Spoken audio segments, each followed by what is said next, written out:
Blackstone Audio presents Love in the Time of Cholera by Gabriel García Márquez, translated by Edith Grossman. This book is read by Armando Durán. For Mercedes, of course.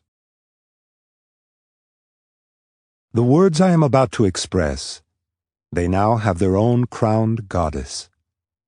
Leandro Diaz. It was inevitable. The scent of bitter almonds always reminded him of the fate of unrequited love.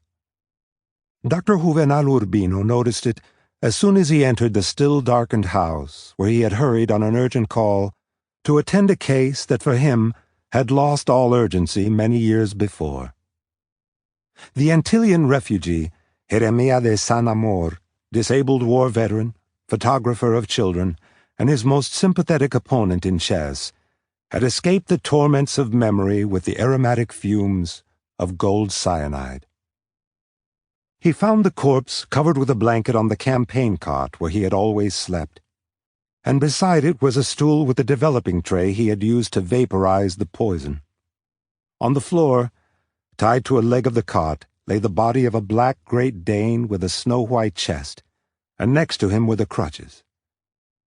At one window, the splendor of dawn was just beginning to illuminate the stifling, crowded room that served as both bedroom and laboratory, but there was enough light for him to recognize at once the authority of death. The other windows, as well as every other chink in the room, were muffled with rags or sealed with black cardboard, which increased the oppressive heaviness.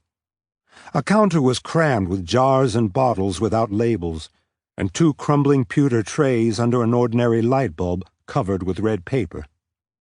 The third tray, the one for the fixative solution, was next to the body.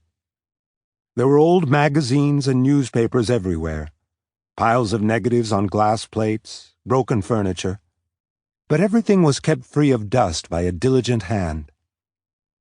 Although the air coming through the window had purified the atmosphere, there still remained, for the one who could identify it, the dying embers of hapless love in the bitter almonds. Dr. Juvenal Urbino had often thought, with no premonitory intention, that this would not be a propitious place for dying in a state of grace.